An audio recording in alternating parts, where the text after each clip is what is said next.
The Bible, God's good book. Yeah, man, we've been in God's good book, and we've been saying from the very beginning of God's first book, Genesis, that it cuts through the inflation of human nonsense every time. Genesis is God's epic of redemption. And in Genesis chapter 42 to 48, Joseph and God are in lockstep in this hilarious ending to the family debacle that got started under Jacob. Well, this is an epic family dysfunctional story, and it meets up with God's epic plan of redemption.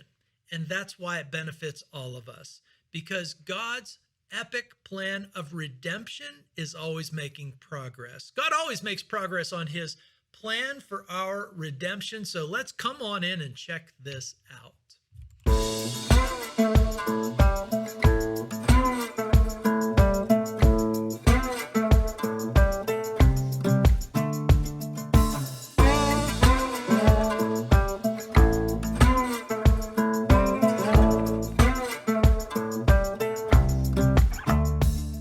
Welcome to the Biblical Channel. We're always glad someone showed up because we love talking about the Bible and we love people talking about the Bible, and we want to make you sound like the smartest person in the room. You don't have to give us any credit here at the Biblical Channel because we believe any Bubba can do it with just a little help from another Bubba. Be a Bubba and talk about God's Word. Yeah. So when we come towards the end of Genesis, we're confronted with the human need of a big, hairy, audacious goal, a BHAG. And that big, hairy, audacious goal is in God's epic. And God's epic is really the substance of the book of Genesis to give us a real epic, an epic of unusual size, but also an epic that fits everybody, that it's not fantasy, that it's ground into real stuff. Reality, the kind of reality that we live out daily, seeing it, feeling it, participating in it. The Bible, God's book, delivers us an epic of unusual size. And God knows that size matters. The reason why size matters is because, when your rug is God-sized, no matter how hard someone yanks and might make you fall, you still land on God's rug. That's what God has in mind for us all, is to have a rug that could never be pulled out from underneath us, because even if it's pulled and we fall, we're still on God's rug. And we just get back up and we shrug it off. Anyhow, let's jump into Genesis chapter 42 to 48. Before we go any further, let's pray. Our Father in heaven, hallowed be your name. Your kingdom come. Your will be done on earth as it is in heaven. Give us this day our daily bread. Forgive us our debts as we forgive our debtors. Lead us not into temptation, but deliver us from evil. Man, we come here to see Jesus, and we are thankful for God giving us such a great, epic story that we fit right into. Anywho, Genesis chapter 42 to 48 is going to have to be abridged. That's the fancy word for cutting it down a bit, because we want to get through all of these chapters and really just get the highlight reel, because the movement of the story is quicker than what it reads. So we're going to start in Genesis 42. We're going to read a little bit, talk a little bit, read a little bit, talk a little bit. That's the way we oftentimes do big passages. So it goes like this. Genesis chapter 42, verse 1 to 5. When Jacob learned that there was grain for sale in Egypt, he said to his sons, "Why do you look at one another? Behold, I have heard there's grain for sale down in Egypt. Go down and buy some grain for us, that we may live and not die." So 10 of Joseph's brothers went down to buy grain in Egypt, but Jacob did not send Benjamin, Joseph's brother, with his brothers, for he feared that harm might happen to him. Thus the sons of Israel came to buy among the others who came, for the famine was in the land. Okay, so the scene is now set. We knew almost instinctively that this was going to happen. Joseph being put in charge of all of Egypt to collect grain to make people, make sure people did not starve. We could almost feel how this was going to go. That those brothers, that family of his that abandoned him in a well, they were going to have to come to him. And that's exactly what's starting to happen. Poetic justice is just around the corner. We love poetic justice. We love watching those TV shows where vengeance is ours, says us, not the Lord's. Well, anyhow, we can just smell poetic justice coming around. And God is not going to disappoint. Joseph is not going to disappoint. However, it's going to be given in God style. Well, anyhow, we love the poetic justice. You and I are probably saying, let's make these suckers pay, Joseph. They deserve it.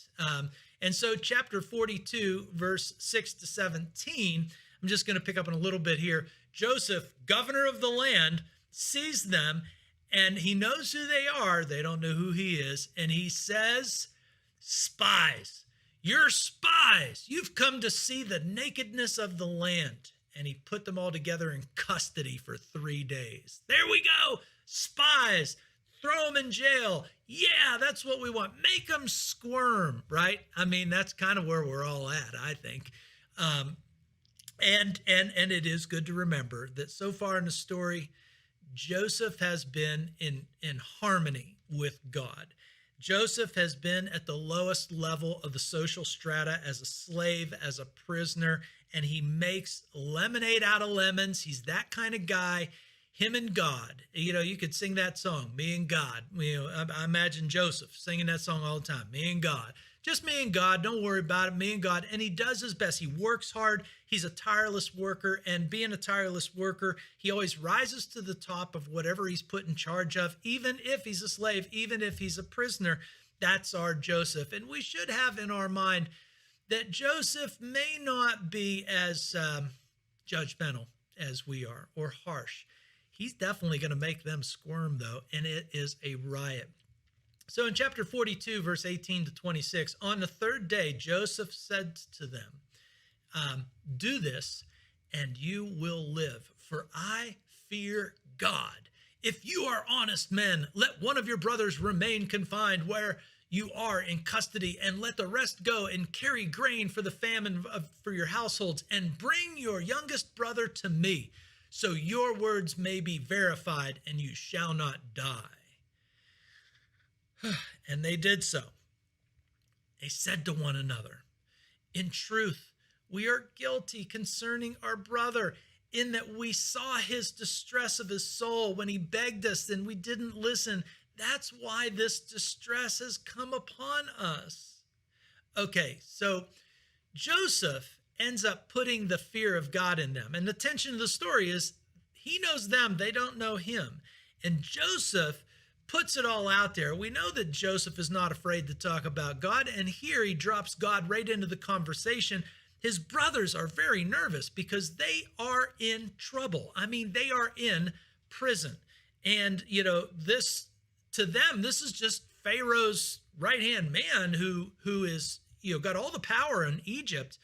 And Joseph breaks out into, you know, like a mini sermon. He just gets out there and puts the fear of God in the air. Preach it, brother. And it's funny because he gets his altar call. That's right. He gets the perfect result. He makes it very clear that he is on the side of God, and it seems to just rattle his brothers' souls. And he gets the perfect result because their guilty conscience makes the right connection. No more of that superstitious mumbo jumbo like Judah and Tamar. Remember when Judah thought his sons died, not because of their wickedness, but because of, Tamar's bad juju or something like that. No superstitious mumbo jumbo going on here. They make a direct connection between their past sin concerning Joseph and what's happening to them now. They are definitely thinking God has every right to punish us. And it just seems to be Joseph mentioning the fear of God. Said, I stand in the fear of God, and if you are honest men. And it just seems to rock them to the core. Listen, ladies and gentlemen, you really don't know when God is going to strike to the core of a human being. And it may not take much. And you never know what exact word phrases is going to, rock somebody's soul to the point where they do what they're supposed to do. And that is confess their sins and confess their sins in front of God. So overall, this is a huge moment because this is progress in the brothers' redemption. This is God's progress in the brothers' redemption story. First step, mission accomplished. They are in trouble. Joseph says he's got the fear of God in them, and if they're honest men, they'll do the right thing. And they start talking amongst themselves that, oh my gosh, this is all happening to us because we threw our brother in a well. It is great to see the guilty conscience. If you are guilty, you should have a guilty conscience. And so they do. And you can't miss this. This is kind of like a highlight in the story. Now, there's some comic relief coming up when Reuben talks. Reuben says, didn't I tell you not to sin against the boy, but you didn't listen, so now there comes a reckoning for his blood. Well, and then the narrator tells us they did not know that Joseph understood them, for there was an interpreter between them. And then he turned away from them and wept, and he returned to them and spoke to them. So first of all, Reuben is that guy. He's the I told you so guy. And he too is seeing his own, sinfulness. His knees are knocking. All the brothers' knees are knocking. They are all very much afraid.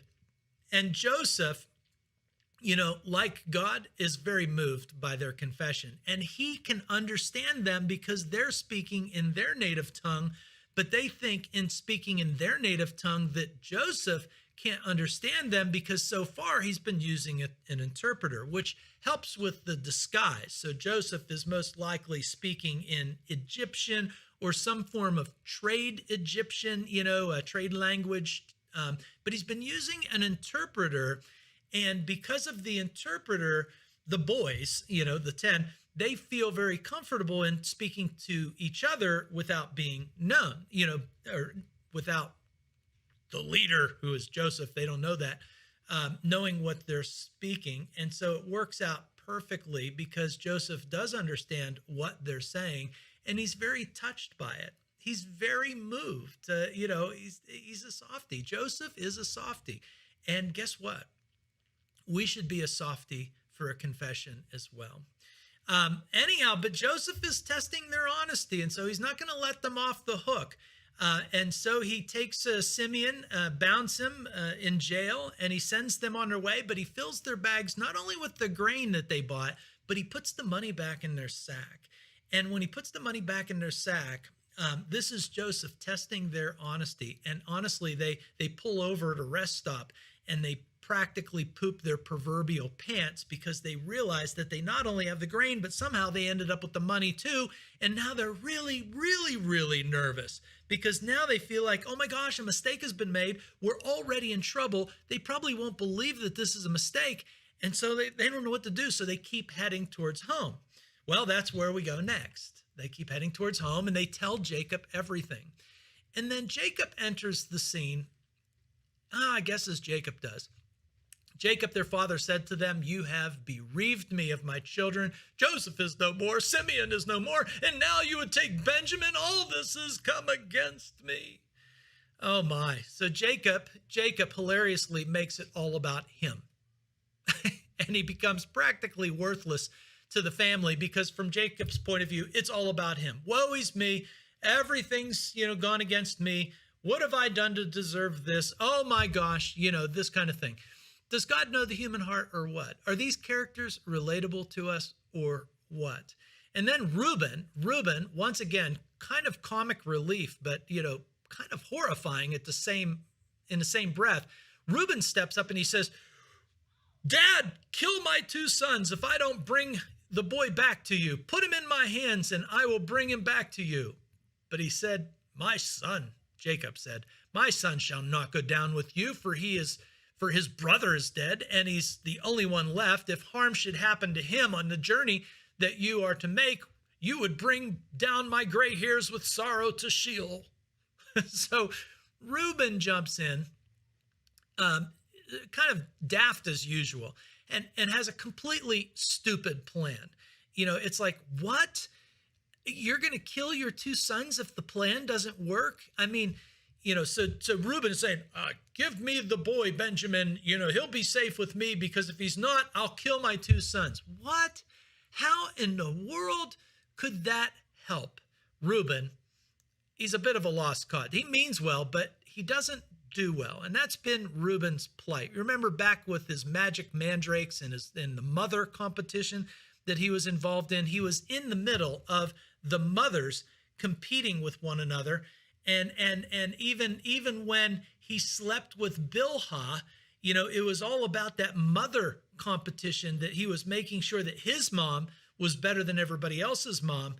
Listen, Reuben is just comic relief. He really does, he does mean well, I think. I think he's a soft soul, but he doesn't do well. Jacob rightfully refuses this offer, and we're thankful for that, because the last thing we need is for some sort of retribution for a plan going south and killing two innocent boys, Well, 43, 1-2. The famine gets very severe. And finally, Jacob breaks down and he said, "Go again and buy us some food." Well, Judah enters the scene, and really it's a good picture of Judah. Judah is actually stepping up. Judah is going to be the adult in the room. Judah is actually going to start making sense for the very first time. And so Judah says, "You shall not see my face unless your brother is with you. If you will send our brother with us, we will go down, buy food. But if you will not send him, we will not go down. For the man said to us, You shall not see my face unless your brother is with you." Israel said, "Why would you treat me so badly as to tell the man that you had another brother?" And then the whole gaggle, the brothers replied, "The man questioned us carefully about ourselves and our kindred. He asked us, 'Is your father still alive?' He asked us, 'Do you have another brother?' We told him the answers to those questions. Could we in any way know what we should have said? Bring your brother down here." Judah steps up, and Judah says, "Dad, Israel, send the boy with me, and we will arise and go, that we may live and not die, both we and you, and also all of our little ones. I will be the pledge of his safety. From my hand you shall require him. If I don't bring him back to you and set him before you, then let me bear the blame forever. If we had not delayed, we would have returned twice by now." So Judah really does step up here. And Jacob is still making it all about him. And the brothers, they jump up and jump down Jacob's throat as well, saying, "Come on, Dad, what were we supposed to do?" And then finally, Judah, steps up, takes control of the situation. And this is a good picture that we're getting from Judah. Judah is making progress in his redemption as he drills, in on his father. His plan is very rational, and we can tell that Judah is emerging as a real leader. He's rising in his leadership skills. He's rising in his responsibility. He's rising in his humility. He's rising in his ability to sacrifice himself, which is appropriate. When it comes to a plan like this, sacrificing two innocent kids that's not appropriate, but sacrificing yourself is. And so Judah steps up to the plate and he says, "Dad, you have to give us the boy. We have to get food for our families, and I will be the security. If this plan does not work, I will give up myself. I will give up myself so that your boy can come back to you." So it's all about, Jacob, still making it about himself, and he still plays favorites with his sons. But Judah is rising above it all and really taking control of the situation. I love it when Judah says, "Hey, we could have been there we could have been there and back twice by now if we would not have delayed." And so Jacob does concede. And the brothers go down to Egypt with brother Benny in tow. So then we get to chapter 43, 11-34. And when they get to Egypt, Joseph does, it's pretty hilarious when you think about all the tension. The brothers are coming into Egypt. They're nervous. They're actually innocent. They're not spies. But, they know that this man, Joseph, who they don't think is their brother, but they know he has all this power and things cannot, may not go well.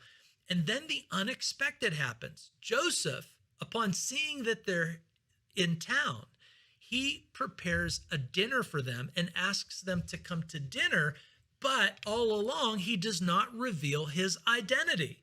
But what's super sweet about this portion of the story is that Joe takes the time to hear their stories, and he relishes in seeing them, and he loves listening to them and hearing all about them, especially Benjamin. And it's kind of funny. He gives Benjamin like 5 times the amount that he gives to the rest of the brothers.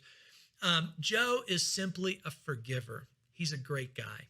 And even though he's making them squirm, he's a great guy. And he's really enjoying catching up, listening to, what his brothers and his family has been doing. But, he is going to continue to make them squirm because Joseph knows that they need to be tested. They do need to be tested. They were bad guys. And, he is going to be the adult in the room here, and he's going to make them prove themselves. So he's not done making them squirm, which is hilarious. Chapter 44, verse 1-2, he commanded the steward of his house, fill the men's sack with food, as much as they can carry, put their money back in the sack again, and put my cup, the silver cup, in the mouth of the sack of the youngest, Benjamin. And the guy does what Joseph tells him to do. And then Joseph so they leave, they depart, and Joseph sends his men to arrest them. And when they arrest them, the brothers are like, what? They're pooping themselves again. And lo and behold, the officers know to check the sack of the youngest, and they pull out the cup and they blame them for stealing. And oh my gosh, you can just imagine the tension in this. And the brothers go, of course, they all go straight back. They're scared. They're scared out of their minds. But thankfully, they're scared straight. They are shooting straight. It's Joseph that's making them squirm and making them pay their dues a little bit. Hey, Joseph was basically 13 years a slave and 2 years as a prisoner for these guys, making them squirm a little bit. It is poetic justice, and it is adult-like behavior. He is making them come clean, and he's heard them come clean. He sees that they confess of their wrongs already. He's touched by that, but he's going to keep working them a little bit. So chapter 44, 18-19, Judah went up to Joseph, and he says, and of course, he doesn't know who Joseph is. He says, my Lord, please let your servant speak a word in my Lord's ears. Let not your anger burn against your servant, for you are like Pharaoh himself. How can I go back to my father if the boy is not with me? For I fear to see the evil that would befall my father. And he basically offers himself up. Well, again, the picture is one of Judah. And Judah's redemption is getting better all the time. Judah is looking great. He is looking like a real leader after God's own heart.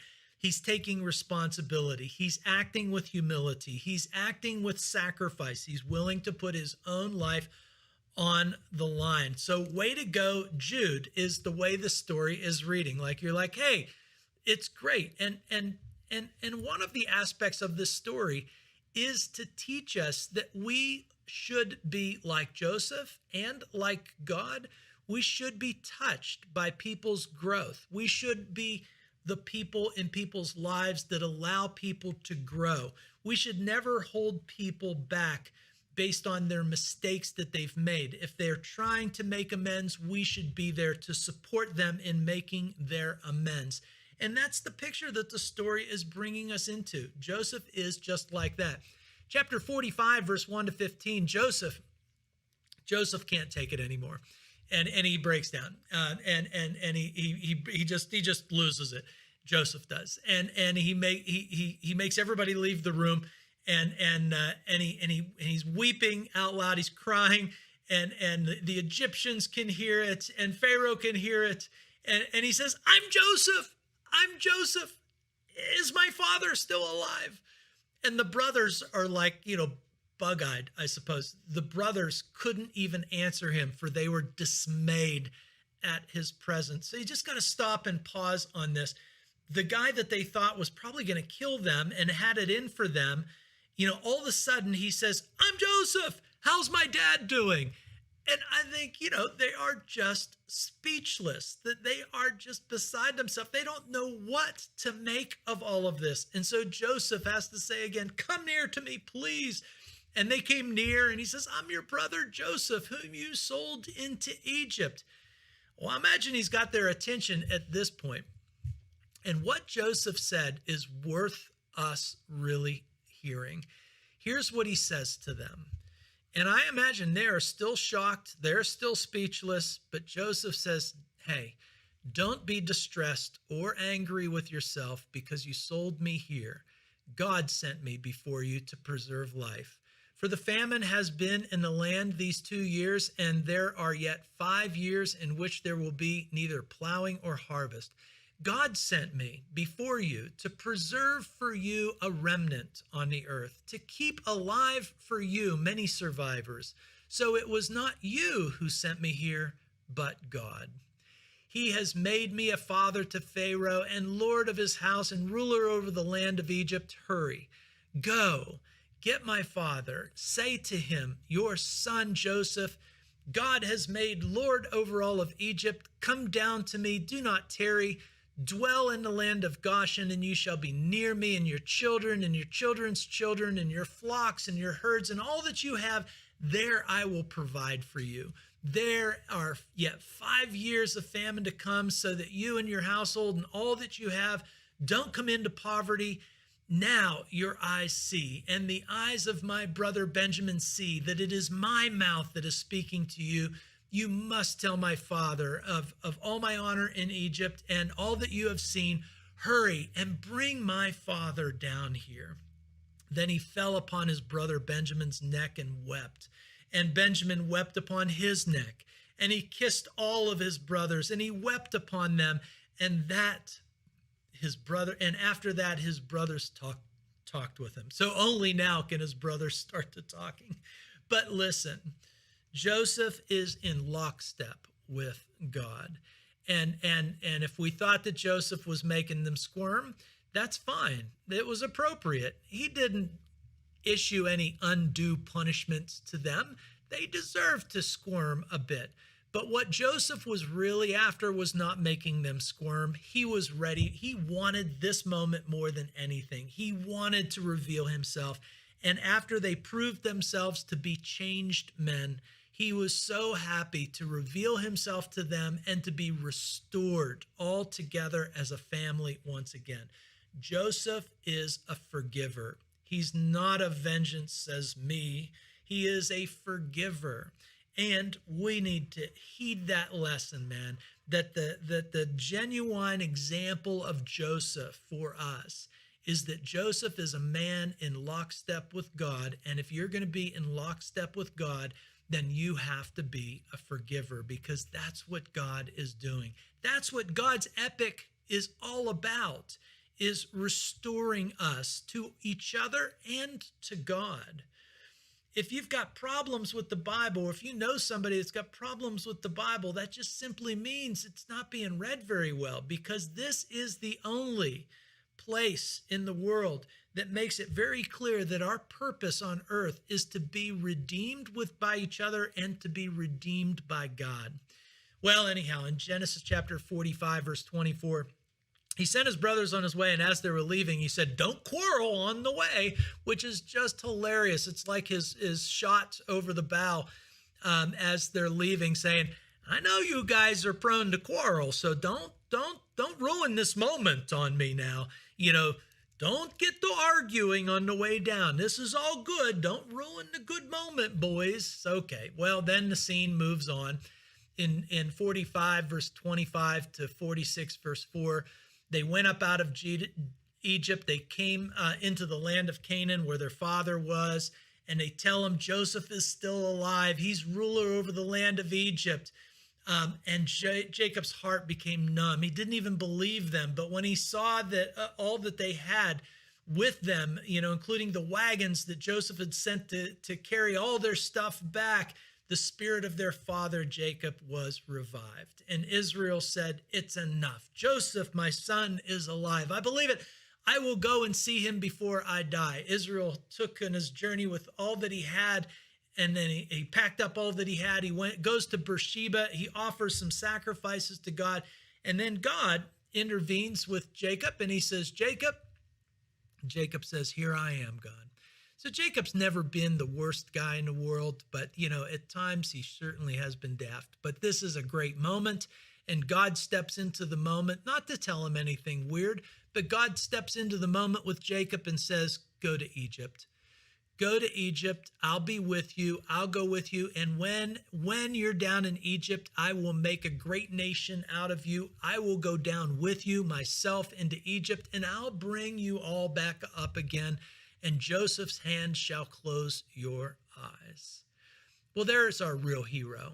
The real hero, the one who's been orchestrating everything, is God. He's our hero. He is faithful to the promise that he made to Abraham.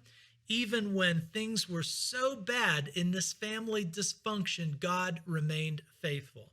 And God will remain faithful to his plan. He says, I'm going to grow your family in Egypt. I'll multiply you like rabbits, and they will. They will multiply like rabbits over the next 400 years in Egypt. That's where they're going to grow. And they're going to grow because they're going to be well taken care of down there. And so the family of Jacob is going to expand and grow into, thousands, hundreds of thousands, anyhow, I don't want to get ahead of the story, but, it's because the Pharaohs remembered Joseph's good work that Jacob's family thrives and will thrive. And it was God all along that was behind the scene. Now, eventually, in the book of Exodus, we'll find out there is a Pharaoh who comes along 400 years later, and he doesn't care about Joseph. He doesn't remember anything about Joseph. And that's a different story. But for now, chapter 47, verse 7 to 10, Joseph brought in Jacob, his father, to stand before Pharaoh, and Jacob blessed Pharaoh. Let me just read the rest. Pharaoh said to Jacob, well, how many are the years of your life? And Jacob said to Pharaoh, the days of the years of my sojourning are 130 years. Few and evil have been the years of my life, and they have not attained to the days of the years of my life of my fathers and the days that they sojourned. And Jacob blessed Pharaoh and went out from the presence of Pharaoh. Honest to God, it's just an awkward scene, right? Because, Joseph brings his father in to see Pharaoh, and Jacob brings a blessing to Pharaoh. Now, remember, Pharaoh has got a kingdom going behind him. He's a big shot. And, and Pharaoh's looking at this, Hebrew living in Canaan, probably doesn't look all that good. And he says, hey, old timer, how old are you? And then Jacob rambles on about, well, I'm not nearly as old as my fathers were. And it's just one of these awkward moments where Jacob is such a little man compared to Pharaoh, but Jacob does the godly thing and he blesses Pharaoh.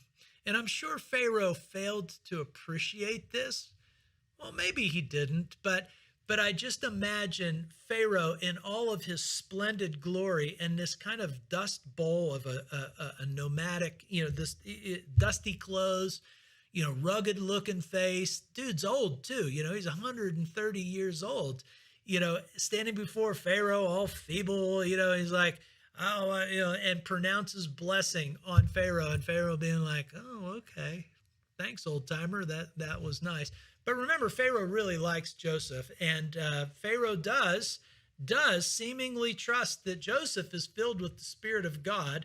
So I think he probably did take it kind of seriously, but it's still a hilariously awkward scene. Well, the scene is drawing to a close in 48, verse 8 to 16.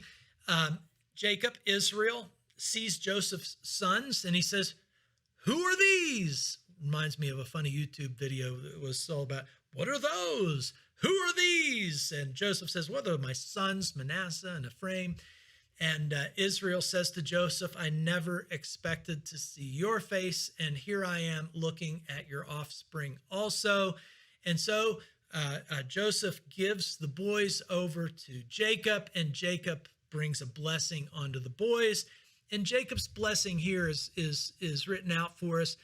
He says, the God before whom my fathers Abraham and Isaac walked, the God who has been my shepherd all my life long to this day, the angel who has redeemed me from all evil, bless the boys, and in them let my name be carried on in the name of my fathers Abraham and Isaac, and let them grow into a multitude in the midst of the earth. So in the end, Jacob ends on a really good note. Jacob now sees that God has been with him all along, and that even though he has gone through periods of evil, God sent his angels to rescue him, and now Jacob sees his life for what it's worth, that he was just a little man that God used in his great big epic story. And he knows that he was, just a part of the promise that God had made to Abraham and Isaac. And he knew that that promise was how God was going to continue his great epic plan of redemption across the whole earth. And it's just a great ending to the story. Jacob gets it. He's got that, look in his eye like, aha, I get it, as he blesses Joseph's boys. And then the passage ends with the old family humor. Because Joseph isn't happy with where Jacob's hands are, and he tries to move his hands, and Jacob moves them back. And remember, the old family humor is who's supposed to be blessed and who's not supposed to be blessed, and so that's how the scene ends. It doesn't really matter, it ends up not mattering who's really blessed out of Ephraim or Manasseh. But the old family humor kind of ends the scene with Joseph saying, "Hey, Dad, I think you had it all wrong." And he's like, no, I had it right. It's all good. And the scene comes to an end. Okay, so what do we have here? Well, what we have here is we're coming to the end of Genesis, which is God's epic plan of redemption. And in this, final, several chapters, Genesis 42 to 48, Joseph and God, they're in lockstep in this hilarious epic of family dysfunction, finally meeting up with God's plan of redemption. But this plan of redemption has really been traveling through the ordinary people of Adam and Eve, who we are related to Noah and his sons, and the debacles that happened there, whom we're related to, and Babel, and the building of the Tower of Babel, and the calling of Abraham, and the journey that Abraham had, and Isaac had, and now Jacob had. All of this has now worked its way beautifully into an end scene where the last scene is, make no mistake, God is always making progress on his plan for redemption. And what cracks me up with little Jacob, old man Jacob standing in front of Pharaoh, and Pharaoh maybe not getting the point, is that what the world would see as truly insignificant, God is actually in for the significance of the world. The progress of redemption is the very heart and soul of the biblical message. And it's a progress of redemption in the lives of ordinary people, not extraordinary people. God's got an odyssey here. And God's odyssey is way better than the Odyssey. The Odyssey is trials and betrayals, and which lead to homecomings and reconciliations. But it's all fantastical. It's all put into the guise of fantasy, unreality. Nobody can really relate to Homer's epic Odyssey. No, but God's Odyssey, everybody can relate to. God's Odyssey of trials and betrayals and homecoming and reconciliation is an epic for us all. It's a real epic for really ordinary people like you and me. And God's providence through it all is intertwined with human choice, and human choice can never rise over God's sovereignty. And Joseph is in perfect step with God when we were wondering if anybody would ever be in step with God. But through Joseph, we see how easy it is to be in step with God, that you can be a slave, that you can be in prison, and you can be in step with God.